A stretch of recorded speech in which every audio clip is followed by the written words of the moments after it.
Wabarakatuh.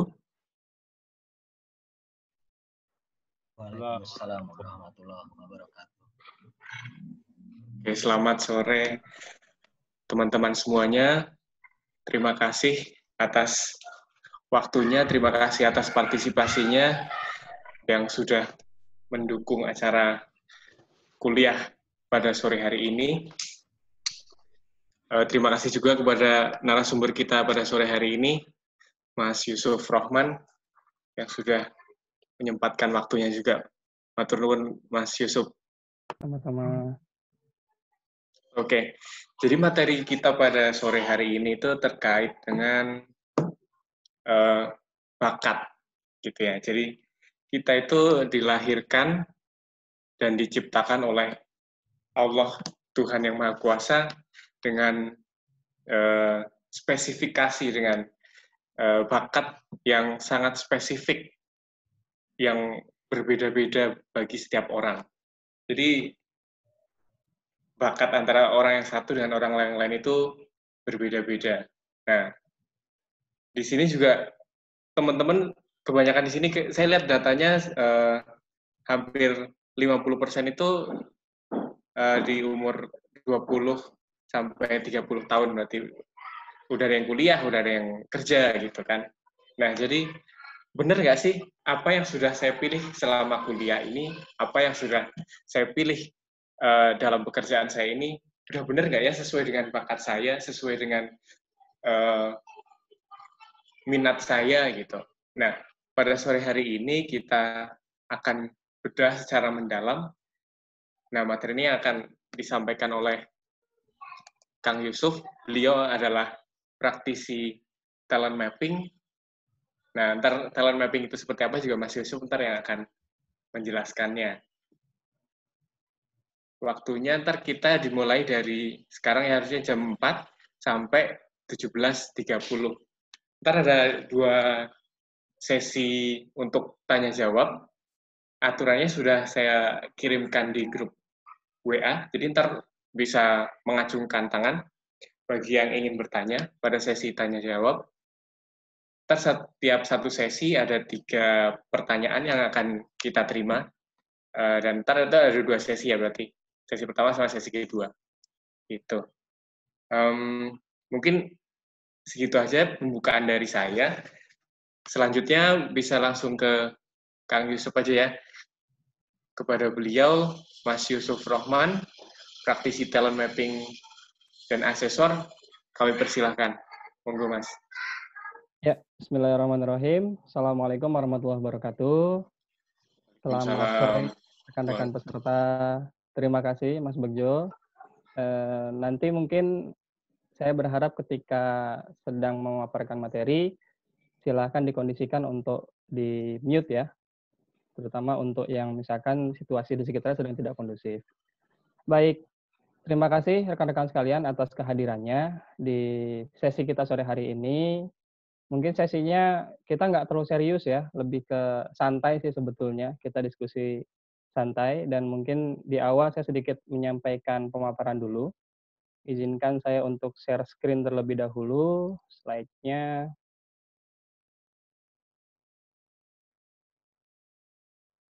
Ya, jadi kalau kemarin tema di pamfletnya ya, jangan-jangan kita salah jalan gitu kan ya.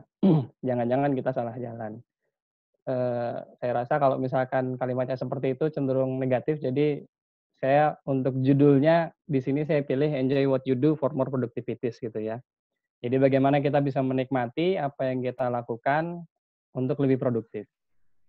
Nah, sebelumnya tadi saya sudah diperkenalkan juga sama Mas Begjo ya. Jadi memang saya Yusuf Rohman, basic saya sebetulnya engineer. Saya lulusan teknik sipil ya. Tapi ternyata memang saya salah jurusan gitu ya. Saya salah jurusan. Alhamdulillahnya saya bisa menyelesaikan kuliah saya. Motivasinya ingin segera selesai atau ingin segera tuntas itu supaya segera berhenti penderitaannya gitu kan ya.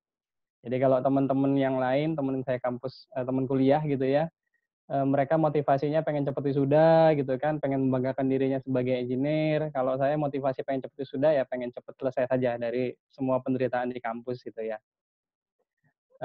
Kemudian dari 2011, lulus kuliah saya 2011, kemudian setelah itu saya sempat 1 tahun menekuni dunia engineering sebagai konsultan dan ternyata memang betul gitu ya. Jadi selama 1 tahun itu bisa dikatakan di dunia engineer uang gampang lah ya, kalau berbicara masalah uang gitu ya. Bahkan ya mulai dari uang yang, jelas sampai yang nggak jelas, ya gampang juga dapatnya gitu kan ya. Nah memang selama 1 tahun itu saya merasakan betul, oh ini bukan dunia saya gitu ya, sepertinya ini bukan jalan saya, ini bukan, misi hidup saya, ini bukan tugas saya gitu ya.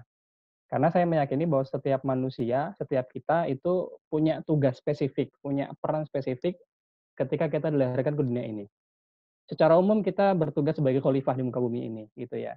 Tapi tentu, masing-masing dari kita dengan segala keunikan yang ada pada diri kita, itu menjadikan kita punya tugas masing-masing, begitu.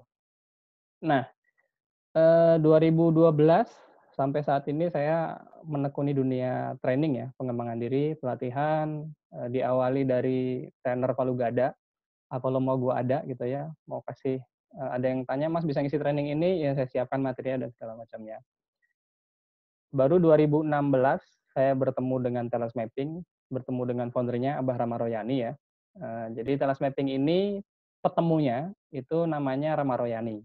Kami biasanya panggilnya Abah Rama gitu ya. Nanti bisa di-search di Facebook. Kemudian, beliau lulusan Teknik Fisika ITB sebetulnya. Jadi memang mungkin teman-teman berpikiran Teles Mapping ini yang menemukan orang-orang psikologi, tapi ternyata yang menemukan orang, teknik juga gitu ya, seperti itu.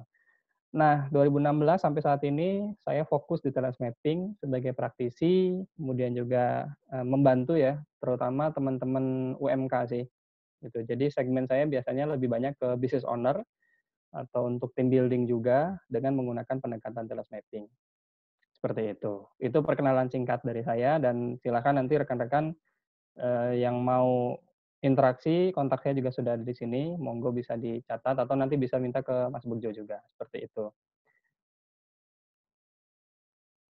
Ya, jadi, saya lebih banyak bersinggungan dengan teman-teman pengusaha ya, dan mungkin kalau di sini ada rekan-rekan yang sudah punya bisnis, sepertinya saat inilah, keseriusan kita dalam berbisnis sedang diuji gitu ya, dengan adanya COVID-19 ini, seperti itu. Termasuk kalau kita mau melihat sedikit keluar gitu ya, saat inilah akan terlihat mana tenaga-tenaga medis yang memang mereka itu bertugas sesuai dengan bakatnya, gitu. Oke, ini singkat saja, mungkin teman-teman juga sebagian ada yang sudah kenal dengan muka-muka ini ya, terutama buat teman-teman yang aktifnya di dunia internet marketing atau dunia digital ya, digital marketing, seperti itu. Banyak pelajaran yang saya bisa ambil dari mereka-mereka, dari beliau-beliau ini, di mana ternyata sebagian besar atau mereka yang bisnisnya itu, eee, berkembang gitu ya, adalah mereka yang memilih bidang bisnis sesuai dengan fitur yang ada pada dirinya, gitu. Tadi kalau tidak salah sebagian teman-teman juga peserta, ada yang kuliah gitu ya, kemudian ada yang kerja gitu ya. Sebetulnya sangat sederhana mengukur apakah kita kuliah atau kerja itu sudah sesuai dengan bakat kita atau belum. Sederhana sekali. Caranya bagaimana? Coba ukur seberapa enjoy Anda dalam bekerja atau kuliah, gitu. Jadi kalau misalkan pas kuliah yang lebih banyak dicari itu jam kosong gitu ya, atau dosen nggak masuk, itu tanda-tanda bisa jadi kita salah jurusan sebetulnya, gitu. Karena kalau misalkan jurusannya tepat, sesuai dengan diri Anda, sesuai dengan bakat Anda, sesuai dengan passion Anda, jadi beda antara bakat dengan passion, maka sebetulnya justru yang dicari itu bukan jam kosong, yang dicari tugas lebih banyak gitu ya, kuliahnya lebih rajin, itu yang dicari. Dalam bekerja juga seperti itu. Ketika orang-orang bekerja tidak sesuai dengan bakatnya atau tidak sesuai dengan dirinya, tidak sesuai dengan, fitrah sifatnya gitu ya, itu pasti nggak nyaman, gitu ya, nggak nyaman, tidak bisa menikmati, yang dicari itu, hari libur, weekend, gitu ya, seperti itu. Nah, ini nanti udah mulai ada yang senyum-senyum sendiri ya. Oke. Nah, ini fakta yang menyedihkan, tapi kenyataannya seperti ini ya, termasuk mungkin teman-teman yang saat ini sedang kuliah nih. Mudah-mudahan tidak menambah angka ini ya, ironi pendidikan tinggi nih, ada 87% mahasiswa Indonesia salah jurusan. Ini menurut Iren Guntur, eee, jadi 87% ya, termasuk saya juga menyumbang salah satunya kan, karena saya tadi di awal sudah bilang, saya salah jurusan, gitu. Untuk teman-teman yang saat ini sedang salah jurusan, kalau misalkan masih di semester awal, ya sebetulnya, masih ada kesempatan ya, untuk bisa merubah arah, tinggal berani atau tidak, gitu kan. Tapi kalau yang sudah terlanjur di pertengahan, atau bahkan di tahun-tahun akhir gitu ya, saran saya segera selesaikan dan nanti jangan sampai salah karir atau salah jalan, gitu. Karena, repot sih dan nggak enak kalau misalkan kita itu sudah masalah jurusan, salah kerjaan, salah profesi, salah karir, gitu ya. Jadi sudah jatuh tertimpa tangga, tertimpa durian juga gitu kan, nggak enak banget rasanya, seperti itu. Itu kalau kita betul-betul ingin, mencari ya, sebetulnya tugas kita itu apa sih di dunia ini, seperti itu.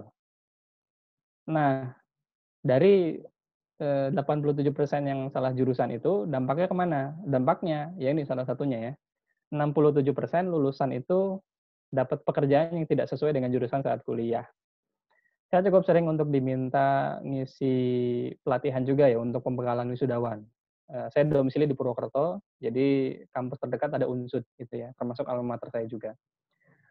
Dan di, beberapa kesempatan ketika saya diminta ngisi pembekalan untuk wisudawan, pertanyaan yang selalu saya ajukan adalah, "Nanti teman-teman setelah lulus mau kemana?" Gitu ya.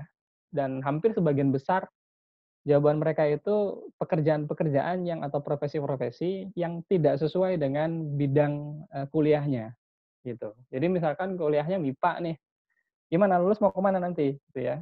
"Ya kemana aja deh yang penting diterima.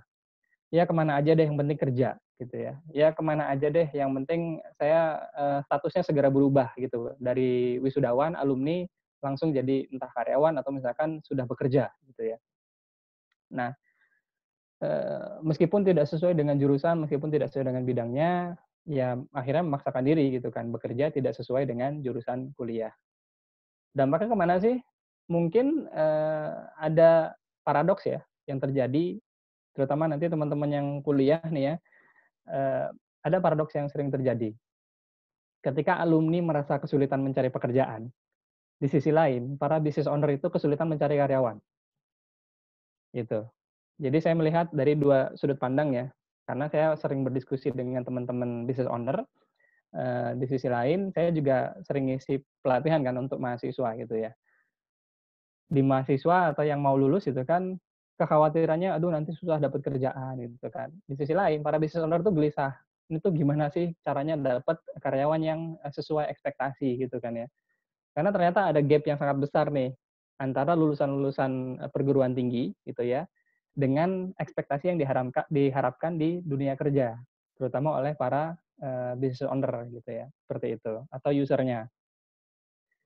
Nah, ternyata dampak lainnya karena kerja tidak sesuai dengan jurusan, hanya 34% saja yang merasa nyaman, gitu. Nah, sisanya gimana? Ya sisanya, kutu loncat, ada yang kutu loncat gitu ya, baru kerja 1 bulan, 2 bulan dah pergi entah ke mana, atau bahkan karena saya cukup sering juga diminta untuk membantu proses rekrutmen ya, sama teman-teman UMK yang ada di Purwokerto, banyak kejadian unik sih sebetulnya, terutama menghadapi generasi sekarang ya, generasi milenial gitu kan. Di mana, random banget perilakunya. Di interview, dinyatakan diterima, suruh masuk kerja, ternyata besoknya nggak masuk, nggak ada kabar gitu ya, entah ke mana. Jadi unik-unik ya perilakunya. Tapi justru sebenarnya generasi milenials ini memang karena mendisrupsi banyak hal juga ya, gitu ya, punya potensi yang sangat luar biasa gitu kan. Setiap generasi ini ada eranya masing-masing lah, seperti itu. Oke, ini sedikit pengantar ya. Nah, setiap orang pengen sukses, ada yang pengen jadi lebih kaya gitu kan, lebih sukses, lebih maju dan seterusnya. Pertanyaannya apa sih yang paling Anda inginkan dalam hidup? Gitu. Boleh deh, teman-teman silahkan di chat gitu ya. Apa sih yang sebetulnya paling Anda inginkan dalam hidup ini? Atau misalkan apa sih manfaat yang ingin Anda berikan sebagai manusia gitu ya? Manfaat terbesar apa sih yang Anda berikan sesuai dengan ya pekerjaan Anda saat ini atau bisa juga pilihan studi saat ini gitu ya. Dengan Anda memilih studi yang sekarang nih sebetulnya manfaat apa sih yang pengen saya berikan kepada orang-orang di sekitar? Seperti itu. Boleh silahkan di chat dulu, everyone saja chatnya. Ini Oke, tidak ada benar, silahkan. tidak ada salah ya. Monggo, bebas saja.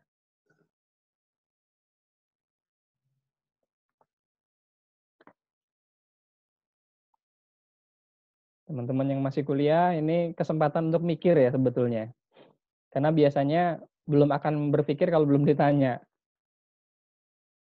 Gitu. Monggo nih.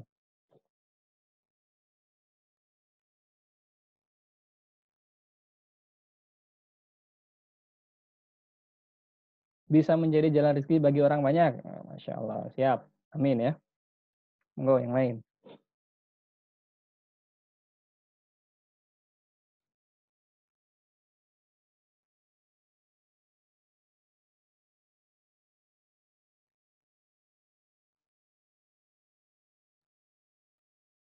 Memberikan banyak derma untuk orang lain dengan kemampuan berpikir, mengajar, menulis.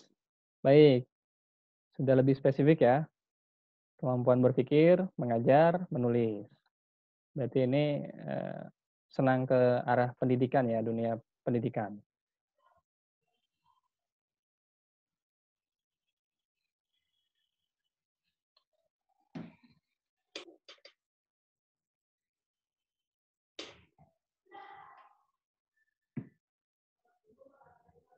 Memiliki karya akademik dan program pengabdian yang bermanfaat untuk masyarakat. Ya,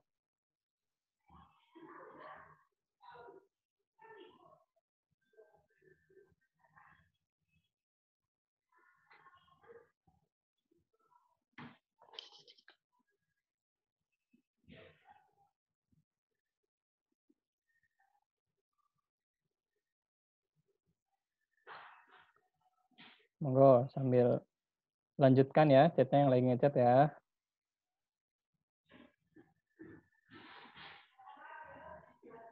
Mampu menciptakan banyak lapangan kerja. Oke. Mengikuti sunnah Rasul dengan membangun peradaban. Oh, Masya Allah, siap.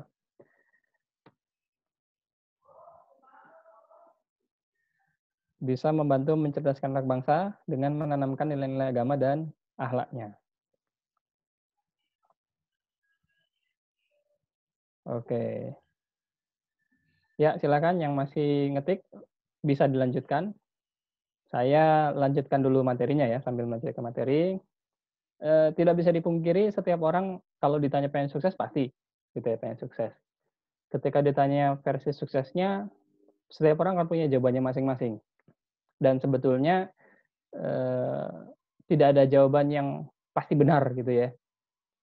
Ada orang yang suksesnya itu berbicara tentang finansial. Ada orang yang suksesnya berbicara tentang spiritual. Ada orang yang suksesnya berbicara tentang relationship, hubungan gitu ya. Dan berbagai segi kehidupan lainnya. Dan tidak menjadi masalah sih sebetulnya gitu. Tinggal bagaimana sebesar apa manfaat yang bisa kita berikan dengan jalan sukses kita masing-masing. Nah, nanti akan saya bahas tentang jalan sukses ya. Oke. Ini terkait tentang kerja dan motivasi. Jadi ada namanya Profesor Tal Ben Shahar dari Harvard University. Dia orang Israel gitu ya. Nah, jadi beliau mencetuskan ini nih tentang konsep ini ya. Yang pertama ternyata terkait dengan kerja dan motivasi itu, yang pertama ada tipe orang yang bekerja itu asal kerja.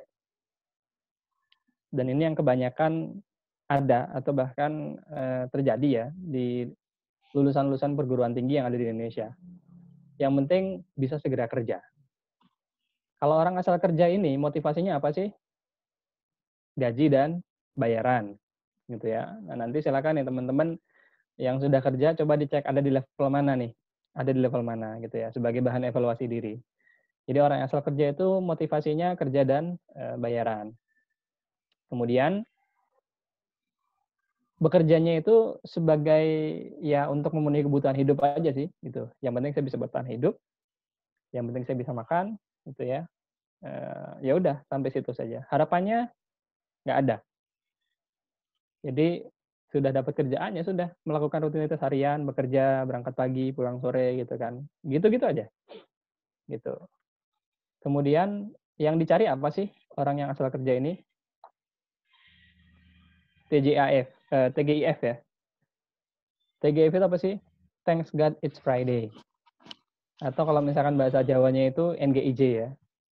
Nyuwun Gusti ieu Jumaah gitu kan. Jadi akan bahagia ketika hari Jumat. Mahasiswa-mahasiswa yang salah jurusan juga sama nih, gitu ya. Asal kuliah itu pasti nyarinya ini. Weekend bahagia, gitu ya. Karena artinya libur, begitu. Yang kedua, level yang berikutnya nih, level karir. Jadi kalau yang pertama asal kerja yang penting kerja deh, atau asal kuliah yang penting saya kuliah deh, gitu ya. Level kedua karir, yang dicari apa? Motivasinya, uang dan kemajuan. Jadi naik satu level ya. Kalau misalkan sebelumnya cuma gaji dan bayaran aja, gaji atau bayaran aja, sekarang udah ada nih, ada pengembangan dirinya juga. Jadi kalau level karir ini bukan hanya berharap gaji, tapi juga ada pengembangan diri.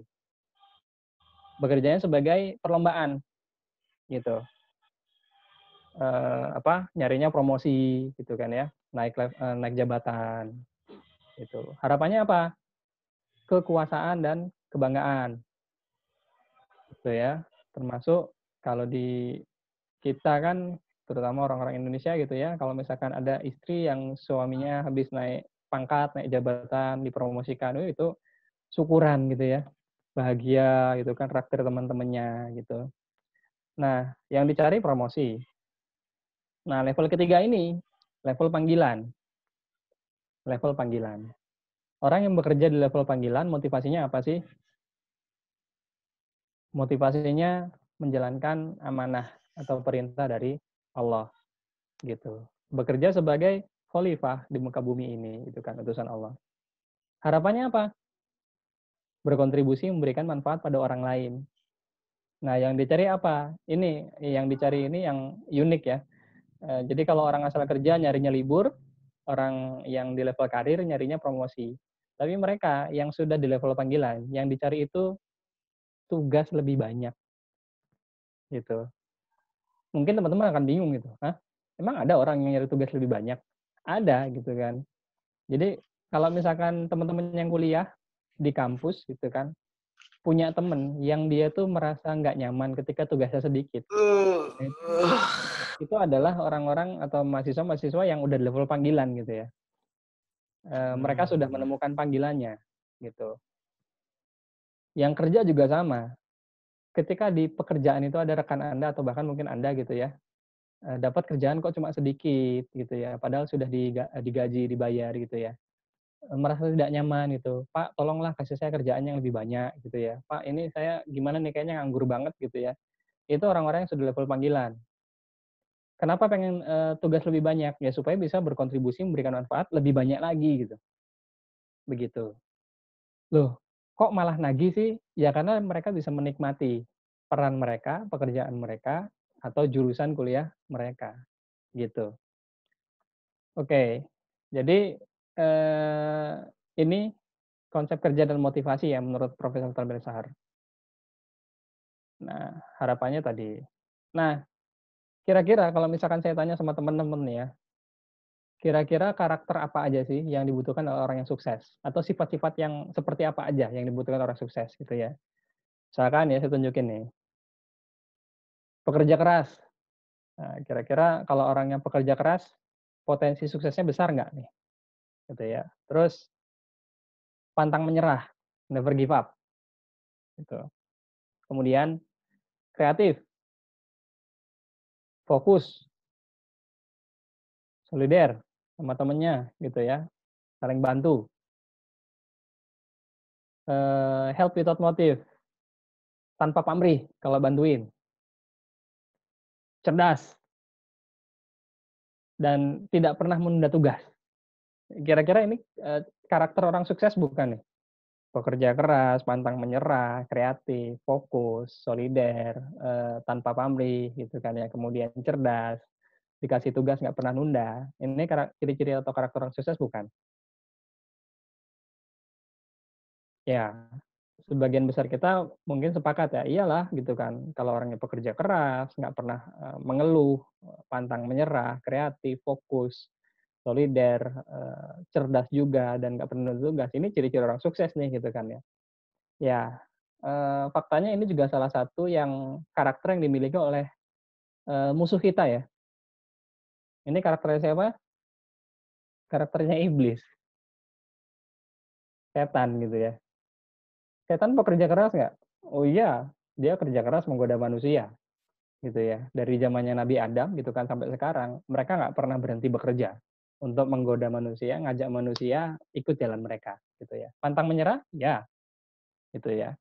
Kreatif banget, bahkan mereka sudah punya ribuan atau bahkan jutaan cara ya untuk menjerumuskan manusia gitu. Fokus? Jelas gitu ya, kecuali bulan Ramadan aja nih, karena mereka, dikurung gitu ya kalau bulan Ramadan gitu ya. Solider, temennya ada yang, kesulitan gitu, "Bro tolong dong ini si fulan nih kayaknya susah banget digodanya, bantuin saya lah, kamu kan lebih punya pengalaman," gitu ya. Oh, setan akan sangat bahagia bantuin temennya gitu kan. Eee, Terus tanpa pamrih juga kan, iya. Cerdas, iya. Nggak pernah nunda tugas, iya gitu kan ya.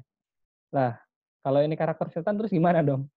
Ya nanti tentu ada yang membedakan gitu ya, antara, ada karakter kinerja, ada karakter moral. Gitu ya, ada karakter kinerja, ada karakter moral. Belajar dari karakter positivis. Oh iya betul. Oke. Nah, yang membedakan, kita punya moral gitu ya, kita punya iman gitu.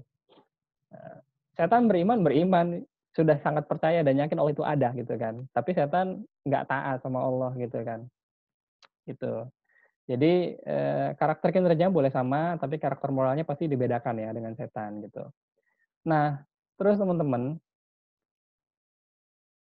saya mau tanya dulu nih. Silakan nanti dijawab di chat ya, atau misalkan, mau di suara juga boleh deh biar lebih cepat ya. Kira-kira kalau ada orang yang dia tidak punya kemampuan memimpin, nggak suka menghadapi konflik, tidak suka bekerja keras, cenderung malas, tidak antusias dalam bekerja dan cenderung pesimis dalam masalah target, tidak punya impian atau visi ke depan, susah, mengidentifikasi pola permasalahan, tertutup dan sulit bergaul dengan orang lain, tidak suka bersaing dan berkompetisi. Kira-kira kalau ada orang yang begini, katakanlah ya, Anda punya bisnis, ada orang kayak gini nih ngelamar ke tempat Anda. Ini mau ditempatin di posisi apa atau mau diapain nih orang kayak ini? Monggo dijawab dulu. Boleh via suara juga ya.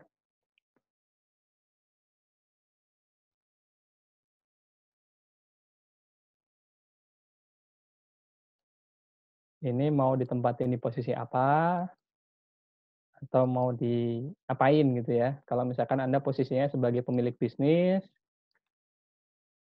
ada orang dengan karakter seperti ini datang melamar ke tempat Anda.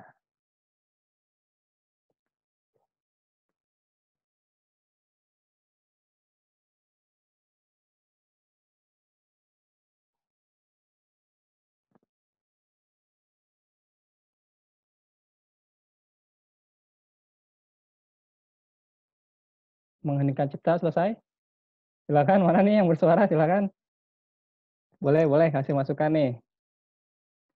Ini orang mau diapain? Mau dikasih posisi apa kalau diterima? Mau ditempatkan di mana?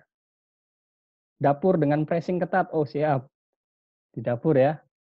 Nggak suka bekerja keras loh ini. Satpam, tidak suka menghadapi konflik. Nanti ada konflik, ada maling, kabur dia. Oke, nggak apa-apa. Terima kasih masukannya ya. Ada satpam, dapur,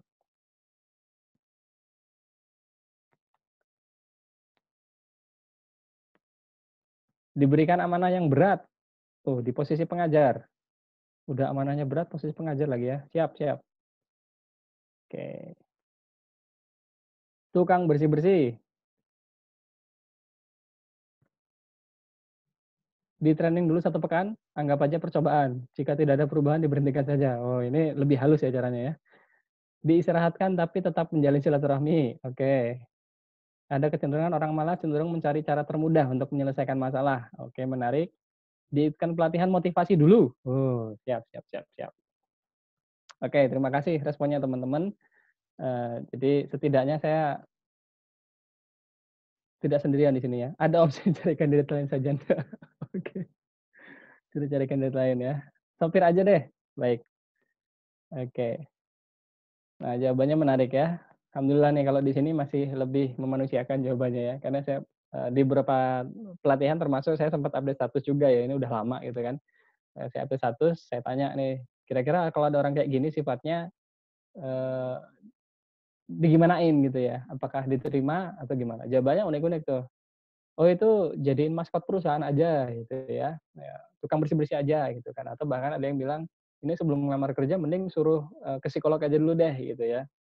Dan jawaban-jawaban unik lainnya. Nah, sebelum kita membahas tentang ini, saya mau cek dulu nih, kira-kira teman-teman, tolong diaktifkan suaranya, boleh? Apa kata pertama yang muncul di pikiran teman-teman ketika melihat hewan yang satu ini? Lambat. Lambat. Oke. Ada lagi? Kura-kura. Iya betul, kura-kura. Iya betul ya. Oke. Apa lagi? Tubuhnya bagus, kuat. Kerja keras. Oke, Tahan banting. tahan banting, Keras. keras, Kerja keras. pekerja keras. Iya, iya, oke, pekerja keras ya. Sabar. Sabar, gitu ya. Oke. Ini cara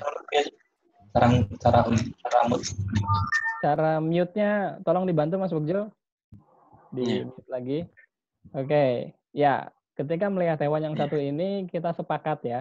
Tadi ada yang bilang lambat, kemudian keras, kuat, pekerja keras gitu ya. Sabar mungkin ya. Sabar banget dia menjalani hidupnya gitu kan ya. Ya. Kira-kira sepakat nggak nih kalau misalkan ketika di gambar ini dia hewan yang lambat?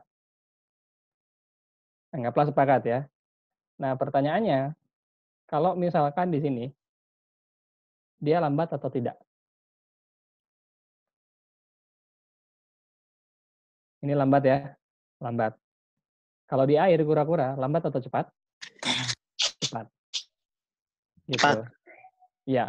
Jadi memang kura-kura memang tidak cocok kerja di darat. Dia cocoknya kerja di air. Darat. Ya. Nah, apa yang membedakan? Yang membedakan pertama dari habitatnya gitu ya. Habitatnya kura-kura meskipun bisa hidup di dua alam, tapi dia akan bisa lebih mengeluarkan potensi maksimalnya ketika ada di air. Oke.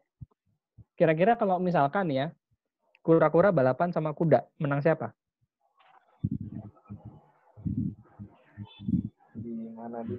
Tergantung lokasi. Pertanyaannya menarik ya. Di mana dulu gitu kan ya. Kalau misalkan balapannya di darat, jelas secara logika kalah kura-kura. Tapi kalau misalkan Kuda. balapan di air gitu ya, kura-kura bisa menang. Gitu. Nah, jadi teman-teman sekalian, kalau tadi di awal kita melihat ada orang dengan karakter A, B, C, D, E, dan seterusnya, kita fokus dengan kelemahannya, kita fokus dengan kekurangannya, kita cenderung tidak bisa melihat masa depan nih orang. Nah, sebentar. Oke, tapi ketika kita melihat, oh ternyata dia tuh punya tempat yang pas ya, dengan, dengan semua fitur yang ada pada dirinya, ketika tempatnya pas, maka dia bisa mengeluarkan semua potensi yang dimiliki, dia bisa menunjukkan keunggulannya, gitu. Jadi ini satu fondasi, satu frame yang saya ingin kita sepakati bersama dulu nih. Kalau misalkan seseorang punya kekurangan, kayak tadi sifat-sifat yang di atas orang tadi gitu ya, kira-kira yakin nggak sih bahwa setiap orang juga pasti punya kelebihan? Gitu.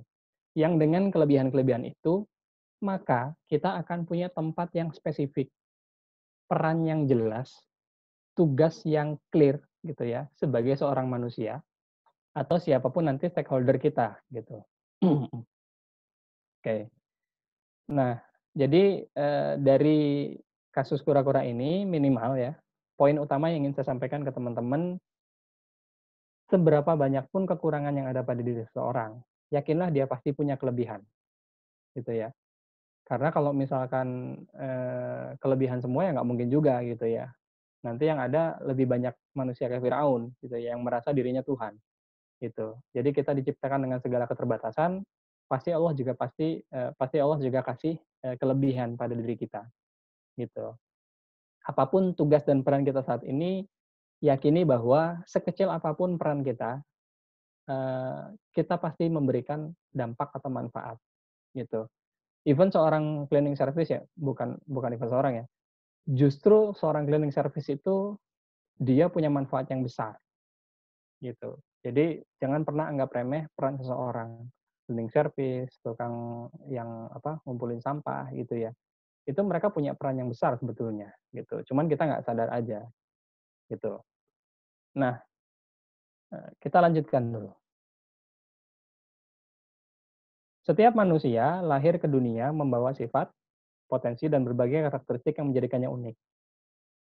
Jadi, kalau misalkan ditanya siapa yang merasa dirinya unik, seharusnya kita semua angkat tangan, gitu ya. Kenapa? Ya karena kita memang unik. Buktinya apa? Kita ini cuma satu-satunya versi diri kita yang ada di muka bumi ini, gitu. Bahkan anak kembar sekalipun, itu pasti ada bedanya. Itu yang membuat setiap kita itu pribadi yang unik, gitu. Itu juga yang membuat setiap kita itu pasti akan punya tugas yang unik, dengan sifat dan kepribadian kita yang berbeda-beda, gitu. Misalkan begini, ada nggak di antara teman-teman yang merasa sensitif, perasa gitu ya, mudah tersentuh perasaannya, baperan? Ada yang merasa seperti itu? Mungkin kalau misalkan dibilang baperan, rasanya nggak nyaman gitu ya. Tapi memang bisa jadi itulah sifat bawaan kita, gitu. Yang dengan sifat itu, kalau dalam bahasa bakat, saya sedikit mengenalkan istilah-istilah bakat ya, ada namanya bakat empati.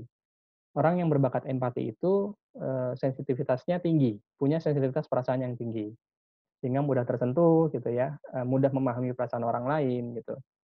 Nah, terus orang dengan bakat, seperti ini atau sifat yang seperti ini, dia cocoknya di peran-peran apa dong, gitu.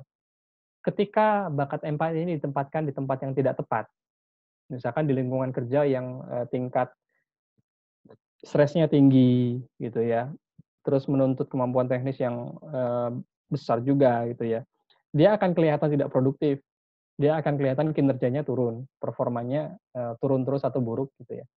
Tapi kalau misalkan orang yang salah satunya punya bakat empati ini, dia ditempatkan pada peran-peran merawat orang gitu ya, kemudian, ya katakanlah misalkan kalau di dunia kesehatan ya, sebagai perawat, bidan gitu ya, akan terlihat bakat empati ini produktif bagi dia.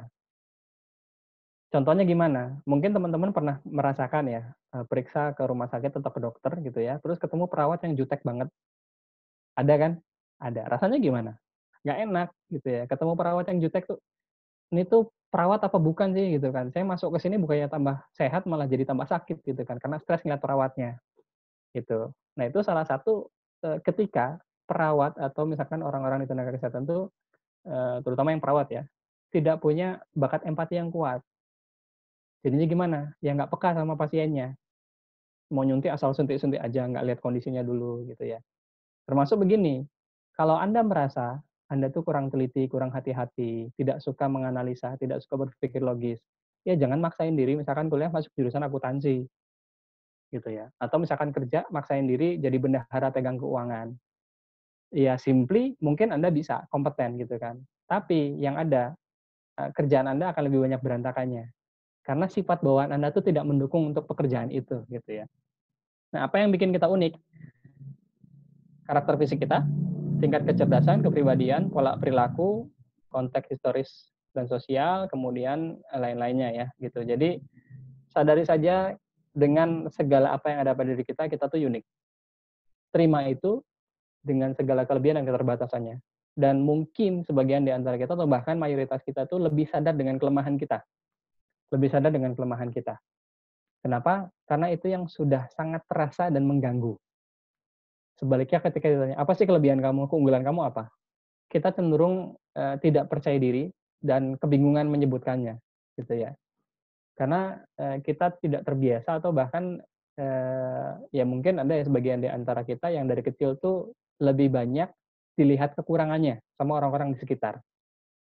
Misalkan ya orang tua gitu ya, banyak orang tua yang fokus itu dengan kelemahan anaknya. Cek aja ketika nerima rapot, banyak orang tua yang ngecek tuh nilai yang warnanya merah atau misalkan yang nilainya kecil gitu ya. Ini kenapa kok ini kecil? Padahal dari sekian banyak pelajaran saya yakin pasti ada lah 1 atau 2 atau misalkan beberapa yang bagus, gitu. Nah jadi, minimal kita mulai lebih fokus dengan kekuatan atau kelebihan kita, begitu. Nah ini contoh ya,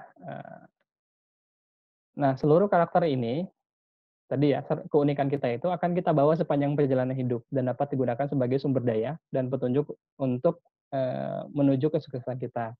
Ini saya kasih video contoh, mudah-mudahan di teman-teman, lancar ya tampilannya, nggak putus-putus.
Oke, ini mungkin di teman-teman videonya putus-putus ya, tapi mudah-mudahan bisa ketangkep sih, alur ceritanya seperti apa. Jadi ini ceritanya ada seorang anak namanya Sengjai, dia lagi pergi sama bapaknya ke tempat makan gitu ya, tiba-tiba ada yang pura-pura jadi pengemis.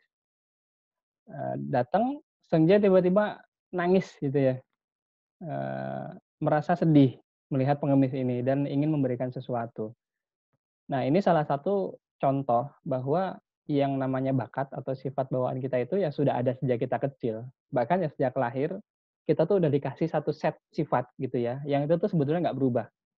Nanti coba teman-teman gitu ya, teman-teman, coba, digali lagi ke masa lalu gitu. Apa sih sifat yang dari dulu sampai sekarang saya tuh nggak berubah? Misalkan ya, saya tuh orangnya kalau misalkan, apa, ditekan, pasti saya akan balik, gitu ya. Kalau ada masalah saya langsung konfrontasi sama orangnya. Atau sebaliknya ada juga yang kayak malah menghindar gitu ya. Kalau ada konflik atau apa, saya lebih milih menghindar nih, saya nggak nyaman, gitu ya. Saya nggak suka kalau misalkan ada konflik. Ada juga orang-orang yang, dari dulu sampai sekarang senangnya itu rapih, teratur, gitu. Nah, nanti silakan nih teman-teman coba, digali lagi ke belakang gitu ya, dilihat ke belakang, apa sih sifat-sifat yang dari dulu sampai sekarang tuh saya tuh nggak berubah ya? Kok mau memaksakan diri, misalkan Anda orangnya nggak suka yang teratur, nggak suka yang rapih. Memaksakan diri pengen semuanya serba teratur dan rapi itu rasanya kok susah gitu ya, gitu. Nah, itu salah satu contoh bakat sebetulnya ya, bakat gitu. Ada yang bakat kita kuat, ada yang lemah. Jadi kalau di transmapping ada 34 bakat dan kita semua punya. Cuma dorongannya berbeda-beda, tingkat dorongannya beda, urutannya beda-beda, sehingga itu yang membuat kita itu lebih unik lagi gitu. Nah, ini nanti silahkan ya kalau misalkan mau sambil ada yang bertanya, boleh via chat dulu pertanyaannya diajukan selama saya menyampaikan ini. Khawatirnya nanti malah nggak sempat ada sisa jawab gitu, tapi nanti insya Allah akan saya luangkan ya, seperti itu. Tapi kalau sudah ada pertanyaan-pertanyaan dari pemaparan di awal, monggo bisa via chat dulu, seperti itu. Oke, saya lanjutkan dulu. Nah, jadi kalau tadi di awal saya berbicara tentang konsep atau fundamental tentang bakat gitu ya. Memang belum menyentuh sampai ke definisinya sih ya, tapi setidaknya kita sepakati dulu. Setiap orang pasti punya kelebihan, setiap orang pasti punya keterbatasan, gitu. Dan mulai sekarang, please, mulai fokus pada kelebihan kita masing-masing dulu. Kelemahan disiasati aja, gitu, disiasati. Nah, ada cara sukses, ada jalan sukses. Kira-kira kalau misalkan saya bertanya, mana yang lebih penting? Cara sukses atau jalan sukses? Mana yang lebih penting antara cara sukses atau jalan sukses? Gitu ya. Kalau gimana? Ada yang mau berpendapat? Silakan. Lebih penting mana antara cara sukses dengan jalan sukses? Cara sukses. Cara sukses ya. Oke.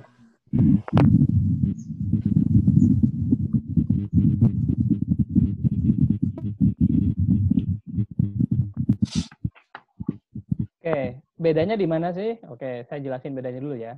Jadi, kalau berbicara cara sukses, kalau misalkan kita pakai kata tanya atau kalimat tanya aja ya. Caranya titik-titik tanda tanya. Titik-titiknya biasanya isinya apa nih kalau berbicara cara? Caranya bagaimana? Ya kan? Mas, gimana sih caranya untuk sukses? Gimana sih caranya untuk sukses? Gitu. Orang dan kebanyakan dari kita kalau misalkan nanya ke orang-orang sukses tuh pasti tanyanya cara. Gitu kan. Gimana sih Mas supaya bisa seperti jenengan? Gimana sih Mas supaya misalkan jadi YouTuber yang terkenal dan seterusnya gitu ya. Jadi kalau berbicara cara, pertanyaannya bagaimana? Nah, kalau berbicara jalan, pertanyaannya itu apa? Kemana atau di mana? Gitu ya. Jalannya kemana Mas? Atau jalannya di mana? Gitu. Nah, saya pakai analogi begini. Kalau orang caranya sudah benar, tapi jalannya salah, apa yang terjadi? Nggak pernah sampai tujuan.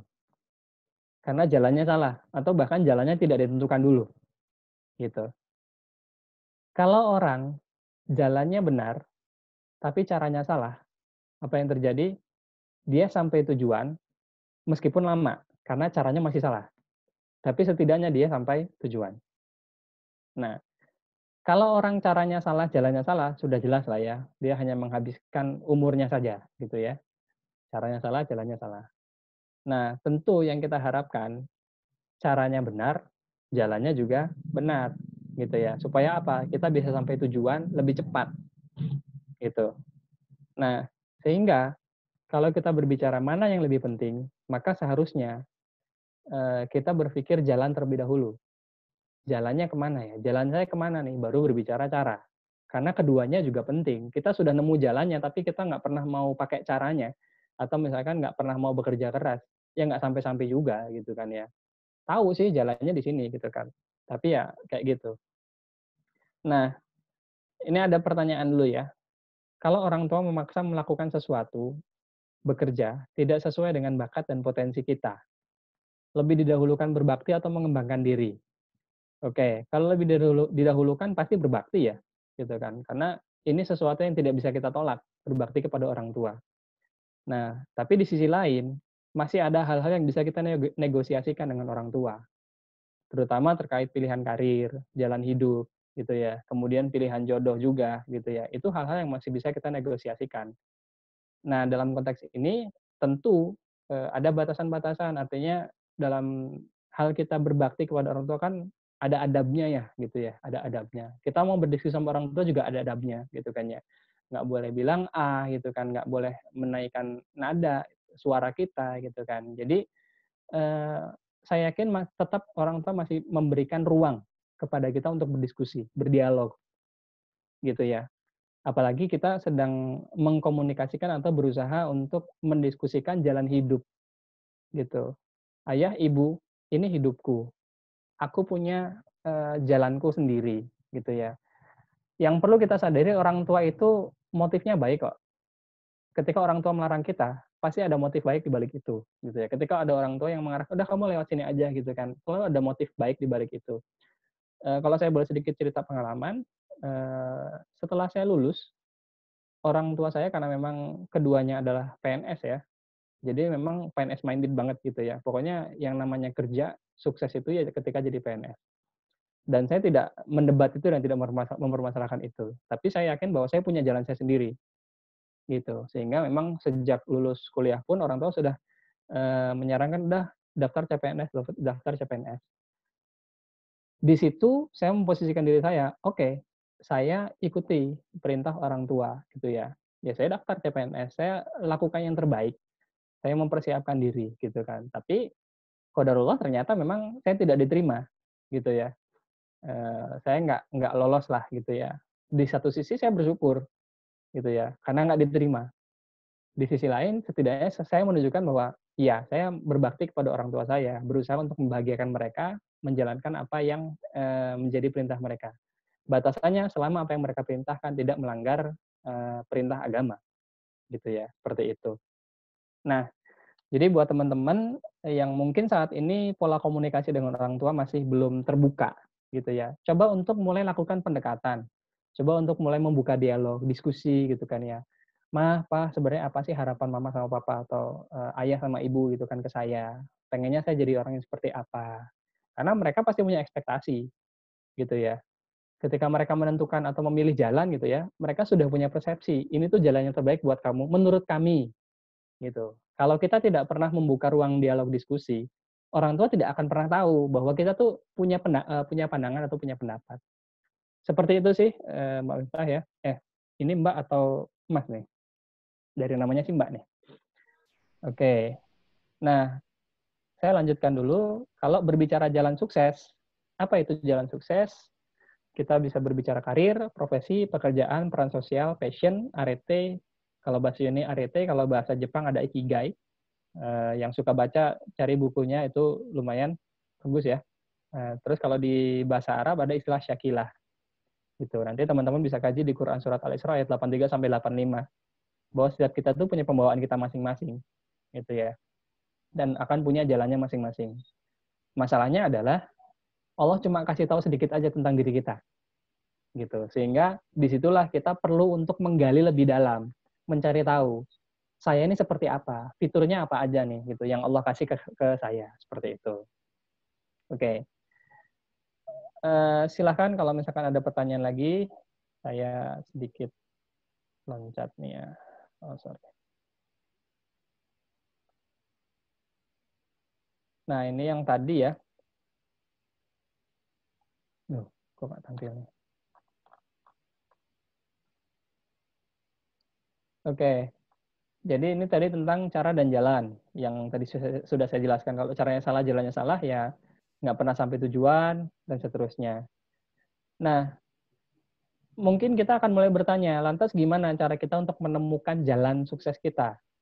Kalau tadi kita menyepakati bahwa setiap orang tuh punya jalannya masing-masing, dan kita sudah betul-betul yakin Allah menciptakan saya, melahirkan saya ke dunia ini lewat rahim ibu saya. Pasti saya punya tugas, pasti saya punya misi, gitu ya. Karena kalau misalkan nggak ada tugas, nggak ada misi, nggak mungkin juga. Karena Allah tidak akan menciptakan sesuatu yang sia-sia di muka bumi ini, apalagi kita manusia, gitu ya. Nah, salah satu tugas kita atau yang harus kita lakukan sebagai manusia adalah menemukan tugas kita itu apa. sehingga kita bisa menjadi manusia yang sebaik-baiknya. Gitu ya. Kalau kata Rasulullah kan khairun nas anfa'uhum linnas gitu kan. Sebaik-baik manusia yang paling banyak manfaatnya buat manusia yang lainnya. Supaya kita bisa punya banyak manfaat, maka kita harus berperan pada bidang-bidang di mana kita unggul di situ. Nah, keunggulan itulah yang bisa kita dapatkan kalau kita beraktivitas, kuliah, berperan, bekerja sesuai dengan sifat-sifat bawaan kita atau bakat-bakat kuat kita kalau saya sebut di sini ya. Bagaimana cara menemukan jalan sukses kita? Caranya yang paling mudah sebetulnya berdoa, minta sama Allah. Itulah kenapa bagi yang muslim dalam sehari semalam kita selalu minta jalan sebetulnya. Sadar atau tidak, setiap sholat itu kita selalu minta jalan sama Allah, bukan minta cara. Di Al-Fatihah, ihdinas siratal mustaqim. Tunjukilah kami jalan yang lurus, gitu kan. Kita mintanya jalan. Sehari kita minta sama Allah berapa kali sih? Senang jalan. Setidaknya minimal dari sholat wajib aja kita minta 34 kali. 17 di setiap rakaat Al-Fatihah gitu ya. 17 lagi di antara duduk di antara dua sujud.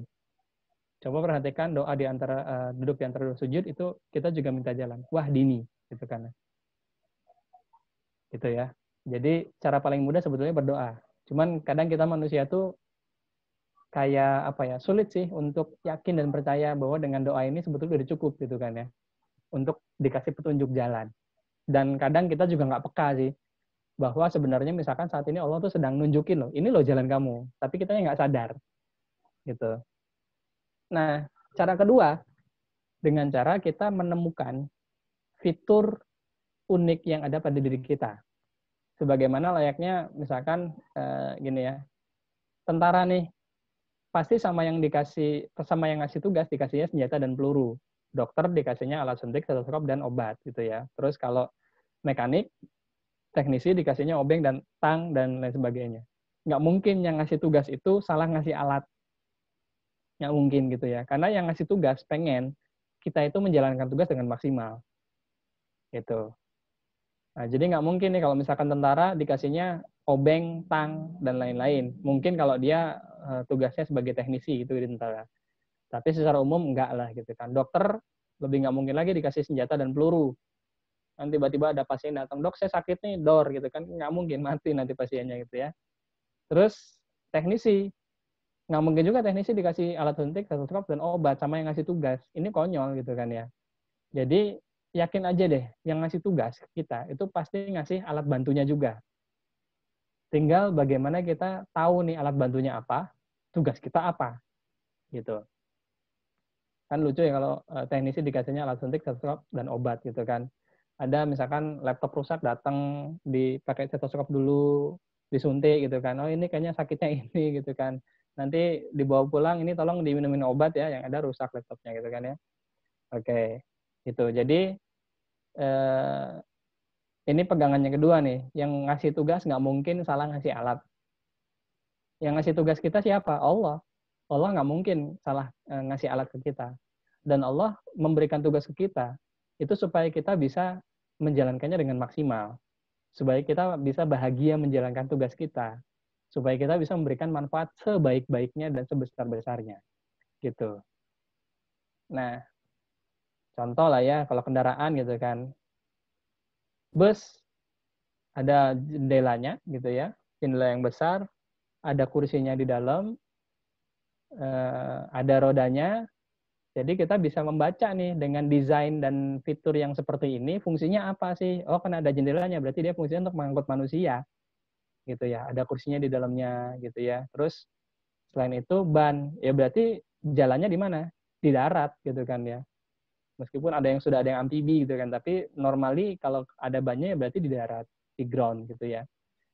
Nah, jadi dari desain yang ada kita bisa tahu ini tuh fungsi penciptaannya buat apa sih, gitu. Bisa nggak bis ini dipakai buat ngangkut kambing? Bisa sih, tapi kan nanti yang terjadi kursinya pada rusak, digigitin kambing, kambing pada turun, kotoran di mana-mana gitu kan.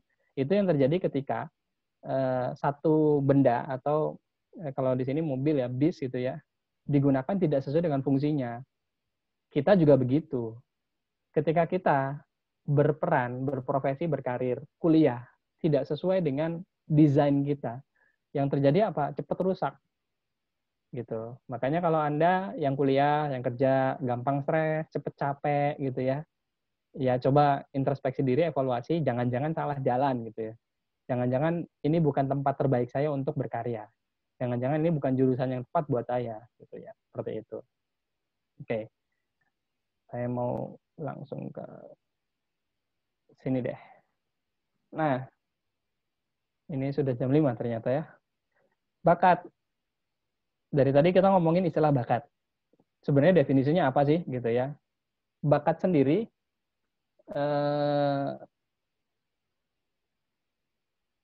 nah ini ada quotes ya. Silahkan lumayan nih buat update status ya. Be yourself but first know yourself. Jadi banyak orang yang bilang, ya udahlah be yourself aja. Iya, kita bisa menjadi diri kita kalau misalkan kita tahu diri kita itu yang seperti apa. Gitu. Dan FYI yang tadi yang di atas itu ya, yang tidak bisa menghadapi konflik dan segala macamnya, itu kelemahan-kelemahan saya. Jadi saya orangnya tertutup, tidak suka berinteraksi dengan orang-orang yang belum dikenal gitu ya. Saya kalau misalkan di kereta, karena kebetulan lebih banyak aktivitas sebelum COVID ya, lebih banyak keluar kota gitu kan. Saya kalau di kereta, depan saya ada orang. Selama saya tidak disapa, diajak ngobrol, saya diam sepanjang perjalanan. Itu saya sadar itu kelemahan saya, sifat-sifat lemah saya. Gitu. Tapi di sisi lain saya punya bakat communication. Sehingga ketika sudah diajak ngobrol, topiknya pas, sepanjang perjalanan saya bisa ngomong terus. Kan kelihatannya kayak kontradiktif ya. Pendiam, tapi kok suka ngomong. Pendiamnya adalah saya tidak punya ketertarikan ngajak ngobrol orang yang belum dikenal, suka ngomongnya karena saya punya bakat communication. Dan disitulah saya merasa, ya unik juga ya gitu kan. Ada orang introvert tapi ketika tampil kok bisa luas gitu ya, terus komunikatif dan segala macamnya gitu. Jadi ya orang tuh unik gitu. Nah, jadi bakat itu apa sih? Gambaran umum di masyarakat bakat tuh yang kayak gini. Melukis, yang terkait dengan seni biasanya ya, memainkan alat musik, menyanyi, menari, itu bakat menurut gambaran perspektif orang umum, termasuk misalkan main musik gitu ya, alat musik dan segala macamnya. Nah, tapi kalau istilah bakat yang saya gunakan di sini itu adalah ini teman-teman sekalian. Karakteristik unik yang positif dan dapat menghasilkan produktivitas yang ada dalam diri seorang manusia sejak lahir. Gitu. Jadi ini definisi bakat yang kami gunakan di Talas Mapping. Termasuk memang kami juga ngambil dari penemu tentang 34 bakat ya, penemu 34 bakat dari Donald Clifton. Nah, bakat ini terekspresikan sebagai cara berpikir, merasa, dan berperilaku. Berpikir, merasa, berperilaku yang alami serta konsisten, sehingga mudah dikenali dalam perilaku sehari-hari. Sehingga memang bakat ini baru dibutuhkan dan baru akan terlihat ketika kita melakukan sebuah aktivitas yang intensitasnya tinggi, durasinya panjang, lama. Disitulah butuh bakat. Termasuk ketika kita butuh hasil kerja yang excellent. Kalau cuma average, nggak butuh bakat. Kompetensi udah cukup. Gitu. Jadi banyak orang-orang yang kompeten, tidak berbakat, bisa tuh ngerjain itu, bisa. Tapi apa? Tidak enjoy. Tidak menikmati. Dampaknya apa? Daya tahannya rendah. Gitu. Daya tahannya rendah di aktivitas tersebut. Nah, ini kalau kata Donald Clifton ya, pola pikir, perasaan, dan tindakan yang alami muncul berulang-ulang dan dapat digunakan untuk sesuatu yang produktif. Gitu. Jadi bakat yang kami gunakan di sini istilahnya definisinya adalah kata sifat, bukan aktivitas atau kata kerja. Yang umum di masyarakat ketika ngomongin bakat pasti jawabannya kata kerja atau umumnya jawabannya kata kerja. Kamu bakatnya apa? Menari, menyanyi, melukis, menggambar, gitu ya. Kata kerja semua tuh. Tapi kalau saya sebut kata bakat di sini sebetulnya sedang merujuk ke definisi ini, yaitu kata sifat. Nah, ini ya, ragamnya ada dua, bakat dari aspek fisik yang tadi saya sebutkan contohnya dan bakat dari aspek sifat atau kepribadian. Ada 34 bakat. Nah ini ya, 34 bakat itu yang ini. Oke, kita sambil periksa chat ya. Oke, gimana cara membedakan tidak berbakat dengan malas? Udah beda jauh sebetulnya ya. Karena kalau malas ini faktor kedewasaan. Misalkan begini, ada orang yang bakat disiplinnya lemah. Bakat disiplinnya lemah. Tapi bukan berarti dia tidak bisa merapihkan sesuatu. Disiplin ini tidak hanya terkait waktu ya. Disiplin ini lebih kepada kerapihan, keteraturan. Hidupnya pengen serba rapi dan teratur. Jadi buat teman-teman yang misalkan merasa dirinya, kenapa sih saya tuh merasa risih ya kalau lihat rumah tuh berantakan gitu ya. Merasa nggak nyaman kalau misalkan kamar tuh berantakan. Bisa jadi Anda punya bakat disiplin yang kuat. Pengennya serba rapi dan teratur. Gitu. Orang bakat disiplin lemah, ngelihat yang berantakan ya biasa aja gitu ya. Nah, kalau disiplin lemah dan attitude-nya buruk atau misalkan tidak dewasa, ya jadi malas gitu kan. Ya udahlah ngapain juga dirapihin lah gitu ya. Gitu. Jadi malas ini lebih ke attitude ya. Pilihan sikap juga gitu kan ya. Kalau bakat itu bisa digunakan untuk produktivitas. Kata kunci di situ. Bakat bisa digunakan untuk produktivitas. Tidak otomatis produktif. Nanti di bawah sebetulnya ada lagi ya. Jadi ada 4 faktor nih. Ada talent, attitude, skill, dan knowledge. Talent, attitude, skill, dan knowledge. Yang saya bahas di sini baru faktor talent-nya aja. Baru faktor talent. Karena kita sedang berbicara tentang bakat. Nah, orang yang berbakat tidak otomatis menunjukkan kinerja. Kalau attitude-nya buruk. Malas misalkan ya. Yaitu attitude. Gitu ya. Terus, orang yang berbakat, attitude-nya bagus. Tidak spontan, hasil-hasilnya bagus. Kalau dia tidak punya knowledge dan skill. Gitu. Jadi teman-teman yang saat ini sedang kuliah, itu kan sebenarnya sedang cari knowledge dan skill-nya nih. Terutama lebih banyak knowledge biasanya kalau kuliah ya. Kalau di dunia kerja, yang lebih banyak dibutuhkan skill. Gitu. Nah, ini ya, jadi membedakan tidak berbakat dengan malas itu, ya kalau tidak berbakat berarti di faktor talent, kalau malas itu ya berarti di attitude. Gitu. Oke. Mudah-mudahan menjawab pertanyaannya, atau kalau misalkan masih ada yang mengganjal, boleh ya ditanyakan lagi. Ini 34 bakat yang digunakan di talent mapping. Jadi ini sifat-sifat yang ada pada diri kita, tapi dorongannya beda-beda. Dan dengan dorongan yang berbeda-beda itu, sehingga ketika kita tahu betul mana sih yang kuat pada diri kita, mana yang lemah, kita jadi tahu mana sisi yang harus kita kuatkan, mana sisi yang harus kita siasati. Gitu. Cirinya ini nih. Ciri 5 tanda bakat ya. Pertama, yearning, nagih. Sifat alami yang akan selalu muncul dan butuh penyaluran. Jadi bakat itu butuh disalurkan. Anda misalkan includernya kuat. Contoh tadi ya, includer ya. Yang ini includer nih. Senang berkumpul dengan teman-temannya, bahkan semua orang diajak bergabung, akhirnya kelompoknya tidak menjadi eksklusif. Jadi kalau teman-teman nih ada yang hobinya nongkrong, ngumpul sama teman-teman, merasa bahagia ketika ngumpul, makan nggak makan yang penting kumpul gitu ya. Itu dorongan bakat includer. Ketika dorongan includernya kuat, ya yang lagi apa sih? Bisa kumpul bareng gitu kan ya, bisa hangout bareng sama teman-teman. Nah, mungkin di masa corona kayak gini, ngumpulnya mungkin lebih banyak online gitu ya. Yang penting saya bisa ngumpul dulu deh sama teman-teman di grup gitu ya. Dan pasti ada yang berbeda gitu ya. Nah, sebaliknya includernya lemah, justru tidak merasa nyaman ketika harus ngumpul-ngumpul nggak jelas. Gitu. Itu dorongan bakat. Rapid learning, cepat memahami dan menguasai sesuatu dengan baik. Jadi jangan heran kalau ada teman Anda nih yang lagi kuliah ya, yang masih kuliah. Kenapa sih kok dia tuh kalau ujian, UTS atau UAS gitu ya, saya belajar semalaman, dia cuma belajar setengah jam, tapi kok hasilnya bagusan dia ya? Kenapa sih gitu kan? Ya karena bagi mereka yang berbakat, belajarnya cepat. Dan saya yakin Anda juga punya bidang-bidang yang Anda kuasai, yang di situ Anda bisa cepat belajarnya. Yang ketiga, flow, perasaan mengalir gitu ya. Jadi tanpa persiapan bisa ngalir aja gitu kan. Terus satisfaction, nah ini yang membedakannya antara yang berbakat dengan yang tidak. Kalau yang berbakat ada kepuasan, dibayar nggak dibayar itu puas gitu. Misalkan Anda bakat communication kuat, senang menyampaikan pesan. Nggak diminta aja tuh Anda menyampaikan pesan kok ngomong gitu ya. Topiknya apa tergantung gitu kan. Anda senang dengan topik-topik apa. Kayak gitu. Setelah selesai ngomong, orang mendengarkan bahagia gitu kan. Seperti itu. Glimpse of excellence. Sejak awal melakukannya itu udah langsung kelihatan unggul. Jadi nggak usah kaget kalau ada teman Anda, dia baru belajar sesuatu, kok bisa langsung kelihatan hasilnya ya, keren ya, gitu ya. Kayak gitu. Itu ketika seseorang sudah beraktivitas atau mempelajari sesuatu yang sudah sesuai dengan bakatnya. Ini 5 cirinya. Begitu.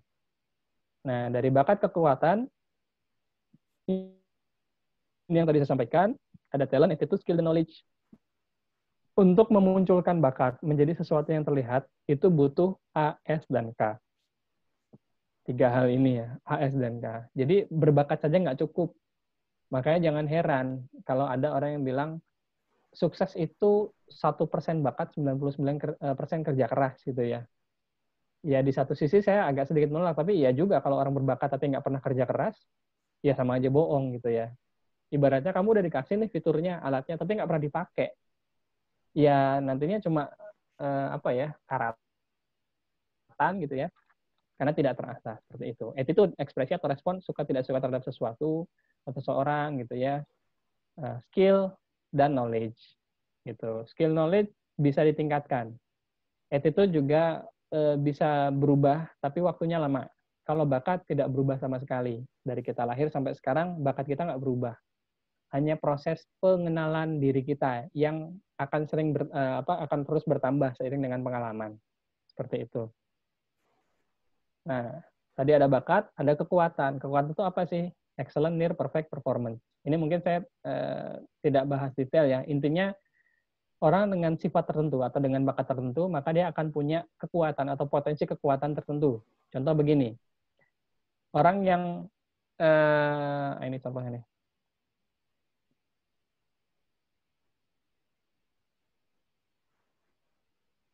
Nah, orang dengan sifat tertentu secara alami akan bagus dalam menjalankan aktivitas tugas atau pekerjaan tertentu. Ini sudah disadari oleh setiap manusia, gitu kan. Di setiap toko, orang teliti itu ngurusin keuangan. Orang ramah, supel, ngurusinya jualan atau melayani konsumen. Sesederhana itu sebetulnya. Cuma kadang kita aja yang bikin rumit. Gitu. Merasa hidup ini serba rumit gitu ya.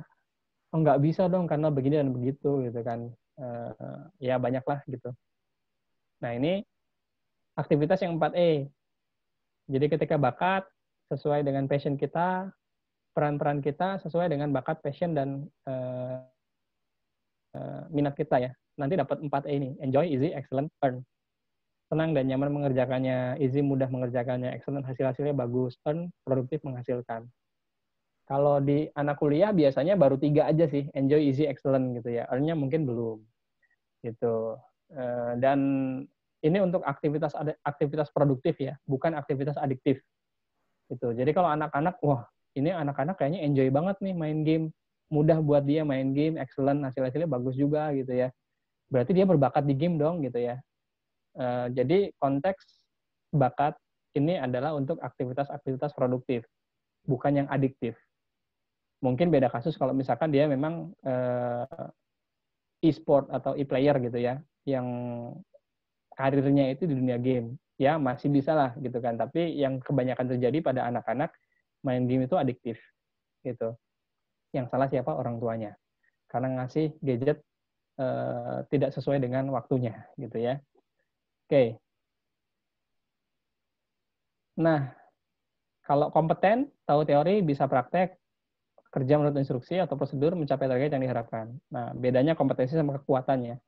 Jadi bedanya hanya sekedar kompeten dengan, kalau kekuatan itu berarti punya bakat.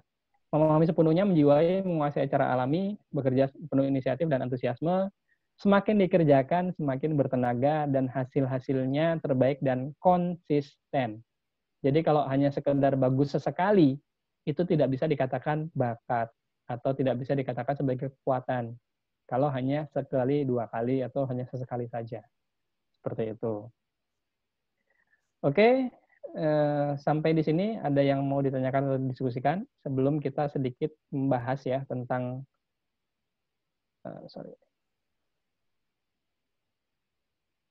sebelum kita sedikit membahas tentang ST30 yang sudah teman-teman isi.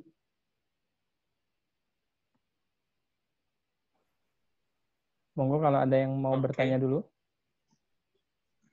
Mungkin bagi teman-teman yang pengen tanya, bisa via chat ya Mas ya? Bisa, bisa. Iya, bisa via chat, boleh. Atau mau pakai suara juga dipersilakan, monggo. Ya, raise hand bisa.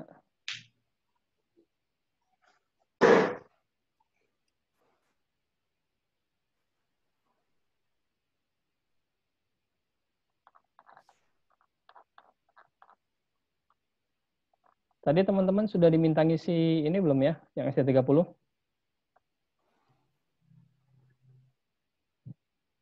Iya, tadi udah diisi, Mas. Sudah ya? Udah ada instruksi untuk mengisi. Ya. Ya, kita sedikit bahas ya.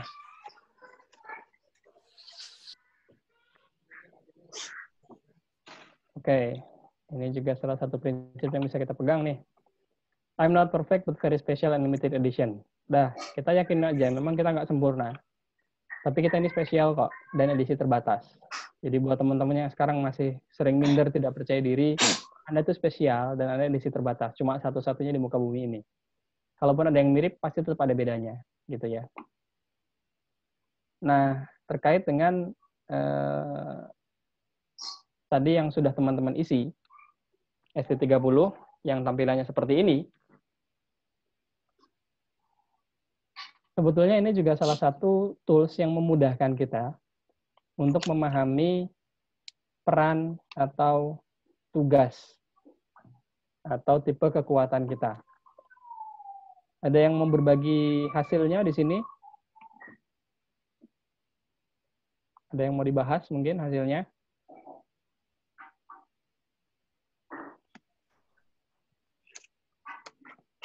Oke, monggo teman-teman yang sudah mengisi tadi. Atau Irwan, coba Irwan. Ada yang Irwan? Mas Irwan? Ada nggak?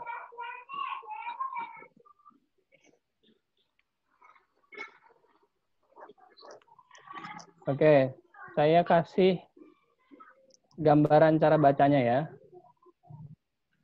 Jadi di sini ada 30 tipe kekuatan atau 30 tipe peran. Itulah kenapa namanya ST30, Strength Typology 30. Nah, di sini ada klaster-klasternya. Ada headman, ada 8 ya. Headman, servicing, GI, generating idea, TE technical, E elementary, R reasoning, T thinking, N networking. N, H, dan S. Nah ini. Headman mempengaruhi orang. Networking itu bekerja sama dengan orang. Servicing itu melayani orang. Kalau thinking, individual, otak kiri atas. Reasoning, otak kiri bawah. Kemudian kalau GI, otak kanan. Jadi aktivitas atau peran-peran yang terkait dengan kreativitas. Kalau elementary, admin dan bahasa. Technical itu teknis ya. Gitu. Nah, nanti teman-teman lihat di hasil teman-teman, warna merah dan kuningnya lebih banyak di bagian mana? Merah dan kuning ya. Merah dan kuning. Jadi kalau misalkan, oh ternyata sebarannya di bagian sini, di atas. Di bagian bawah lebih banyak warna hitam atau abu-abu. Jadi sangat wajar kalau teman-teman yang di bagian sininya NHS-nya lebih banyak merahnya, Anda lebih menikmati aktivitas bertemu orang, berinteraksi dengan orang, kerjasama, memimpin orang gitu ya. Sementara bagian teknis, kalau untuk eksekusi, operasional, hal-hal yang teknis lah ya, itu nggak terlalu nyaman gitu. Nah, terus gimana dong insight-nya kalau sudah tahu ya, posisi kuatnya di mana aja? Ya justru disitulah Anda harus mulai memperbanyak aktivitas-aktivitas yang terkait dengan kekuatan-kekuatan Anda. Seperti itu. Jadi ini akan lebih asik sih kalau misalkan teman-teman ada yang mau share hasilnya nih, biar bisa dibahas.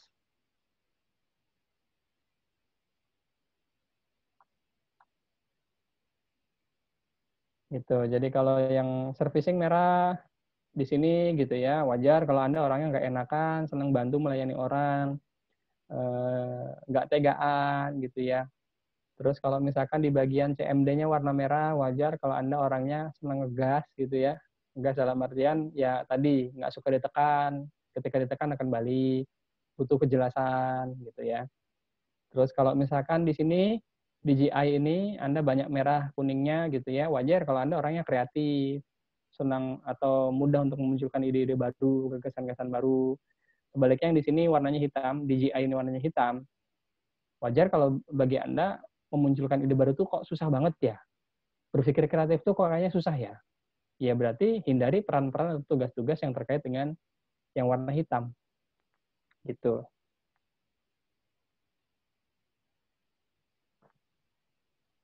Sudah mau 5:30 ternyata ya. Ada yang mau dibahas silakan.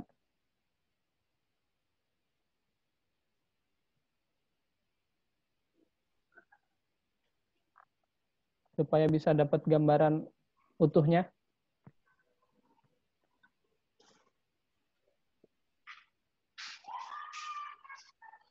Contoh, kalau misalkan Anda ternyata di bagian sini analytical hitam gitu ya.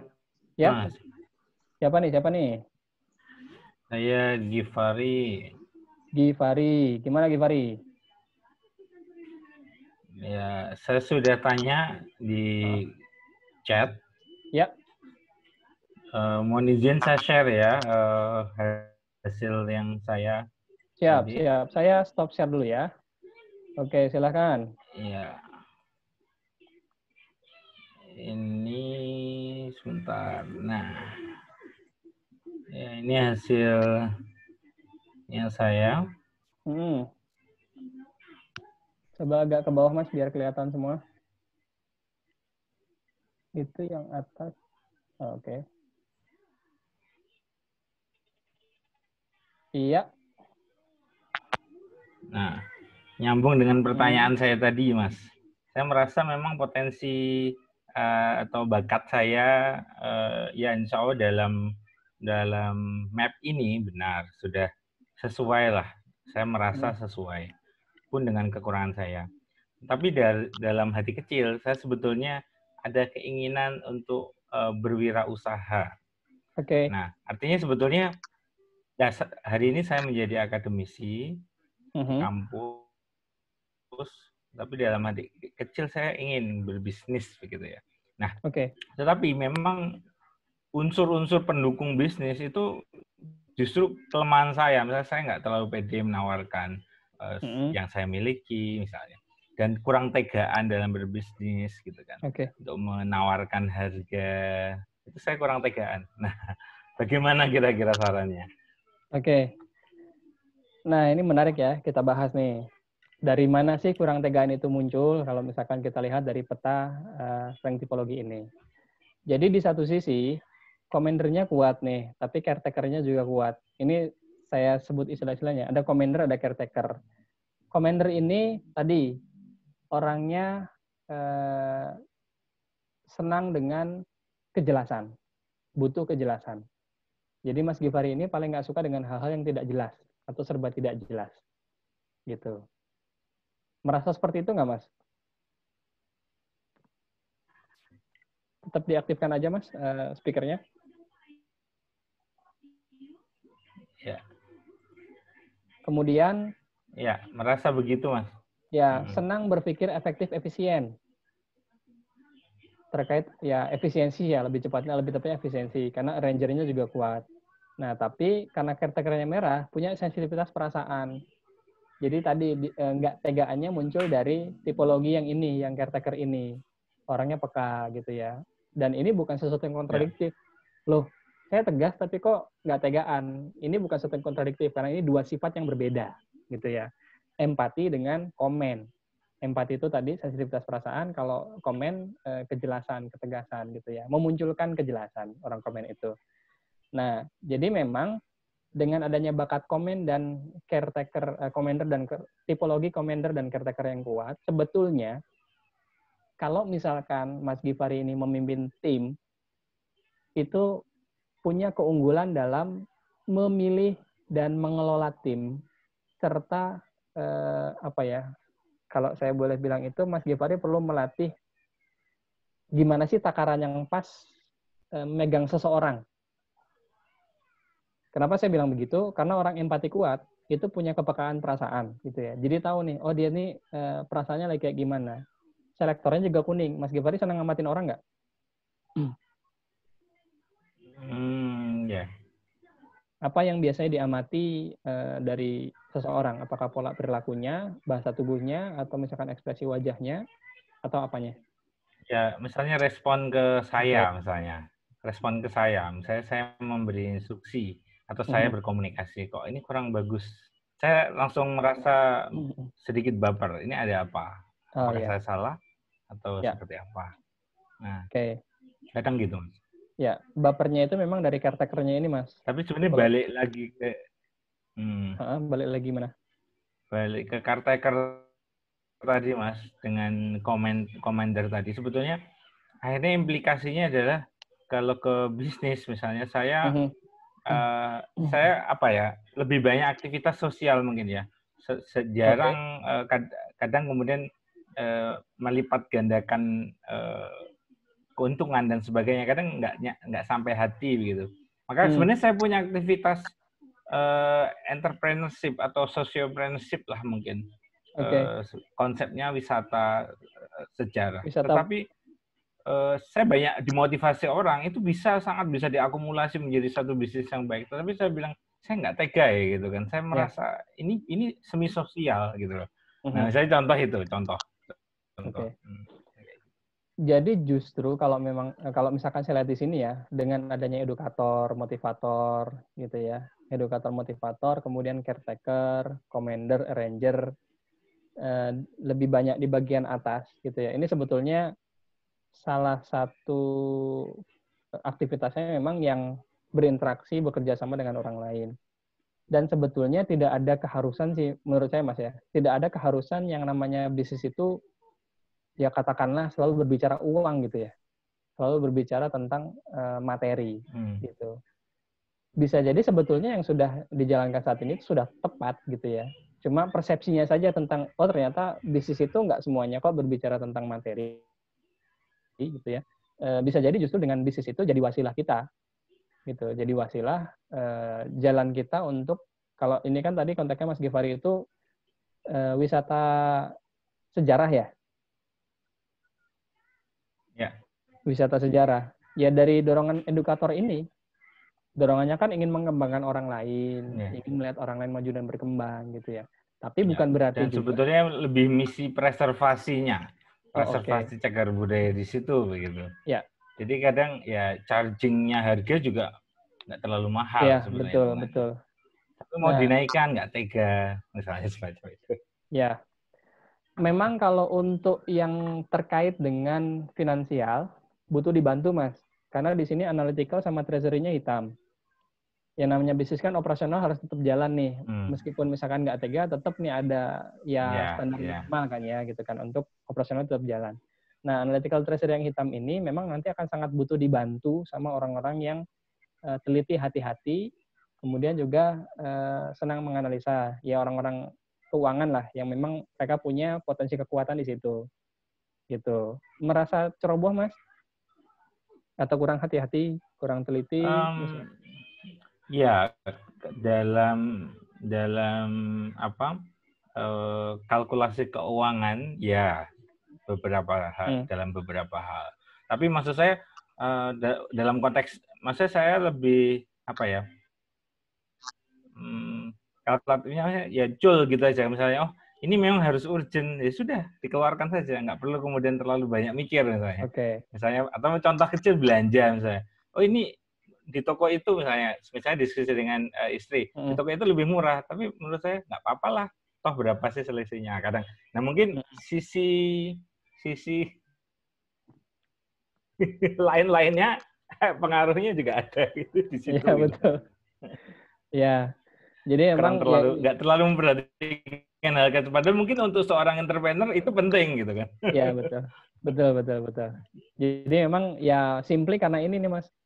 analytical sama treasury yang hitam, nggak kepikir ke situ gitu, nggak kepikir tentang perlu ya gitu mikirin selisih harga yang segini gitu. Nah jadi untuk sisi yang ini butuh dibantu orang lain. Ya tadi sih supaya ya bisnisnya tetap bisa jalan, misi untuk edukasi orang juga jalan gitu ya. Dan di sini saya lihat justru sisi manfaatnya lebih besar gitu dari sisi manfaatnya. Dan tinggal nanti kita meyakini saja ketika kita sudah jalan sesuai dengan sifat-sifat kita gitu ya. Allah tuh pasti mendatangkan banyak pertolongan kok gitu. Saya kalau boleh jujur ya, sampai saat ini saya belum pernah merasakan yang namanya slip gaji. Jadi dari 2011 sampai sekarang tuh saya belum pernah bekerja formal. Saya belum pernah dapat gaji bulanan. Saya belum pernah merasakan yang namanya ditransfer gaji gitu ya sama perusahaan gitu. Dalam konteks saya bekerja, belum pernah gitu. Jadi emang dari 2011 sampai sekarang tuh saya bertahan hidup dengan apa yang bisa saya lakukan. Mencari ke sana sini iya gitu kan. Saya cari mana sih yang pas buat saya, mulai dari jualan jadi internet marketer, saya pernah 2017 kalau nggak salah. Belajar dari setahun tuh beli banyak tools, akhirnya nggak kepake gitu kan ya. Tapi ya di situ saya meyakini bahwa setiap orang itu punya rezekinya masing-masing, punya jalan suksesnya masing-masing gitu. Dan ya mungkin teman-teman juga merasakan sih gitu. Kalau cuma hanya untuk kebutuhan hidup sehari-hari, Allah pasti cukupin gitu lah. Nah, tinggal nanti PR-nya kalau memang kita mau lebih, ya di situ kita perlu berusaha.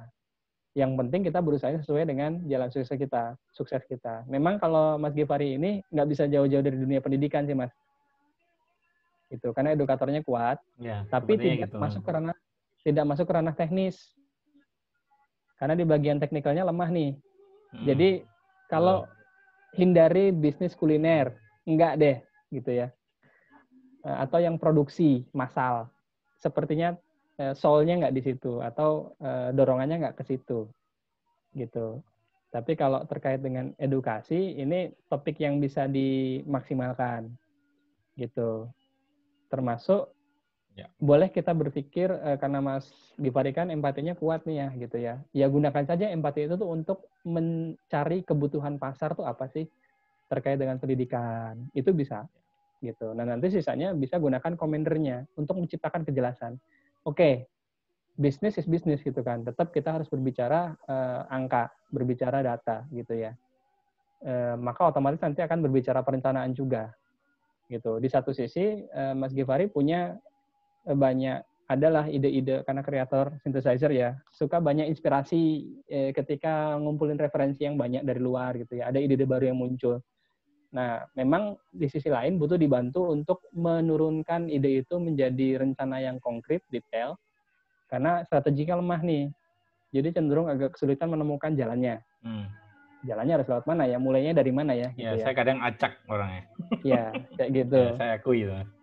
Jadi memang untuk urusan administratif, untuk urusan keuangan, untuk urusan perencanaan, ini pos-pos yang harus dibantu atau disiasati ya.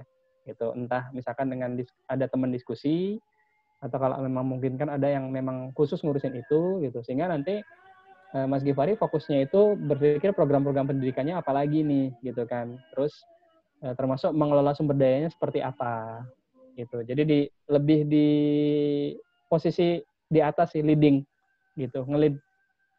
Timnya ada berapa orang, Mas? Ya. Yang bisnis atau yang di kampus? Iya, yang bisnis. Nggak banyak, 6 orang. 6 orang ya? Yang inti.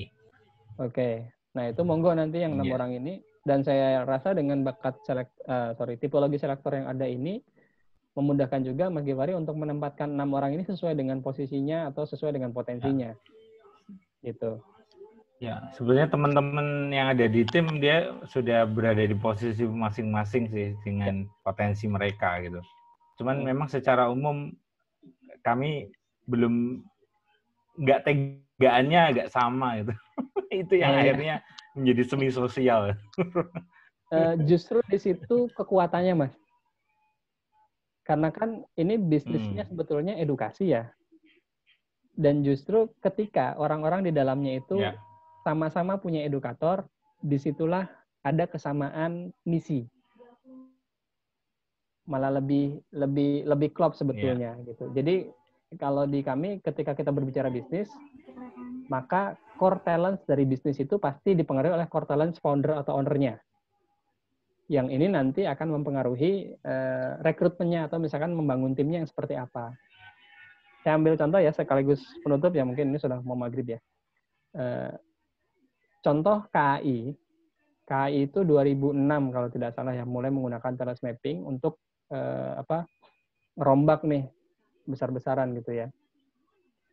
3 core talents-nya KAI dari 34 itu karena value mereka itu keselamatan, kemudian ketepatan waktu dan pelayanan. Maka 3 bakat yang harus ada pada setiap individu yang ada dalam KAI itu, keselamatan itu deliberatif, kemudian ketepatan waktu itu disiplin, dan yang ketiga tadi pelayanan itu belief. Jadi 3 bakat ini harus ada pada setiap individu yang masuk KAI. Sisanya itu tergantung posisi. Nah, jadi buat teman-teman yang pengen bisnis, coba temukan dulu core bisnisnya apa, gitu. Kalau misalkan bisnisnya edukasi, ya berarti harus punya bakat developer, atau kalau di SC30 itu edukator, gitu. Kalau bisnisnya industri kreatif, nah ini saya tampilkan ya.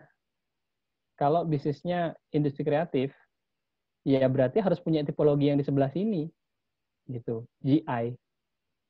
Gitu. Kalau bisnisnya pelayanan jasa, memang di bagian sini harus kuat, gitu, merah atau kuning warnanya ya. Nah kalau Mas Givari tadi, karena bisnisnya jasa yang terkait dengan edukasi, memang di bagian sini servicing sama networkingnya edukator.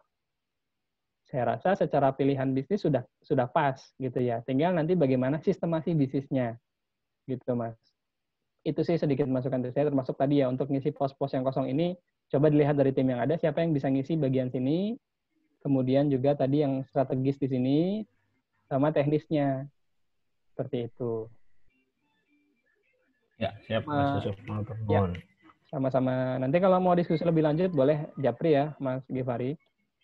Itu. Siap. Oke, Mas Bejo.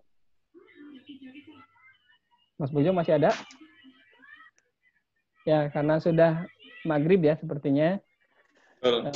Ya, untuk saat ini sepertinya saya cukupkan dulu.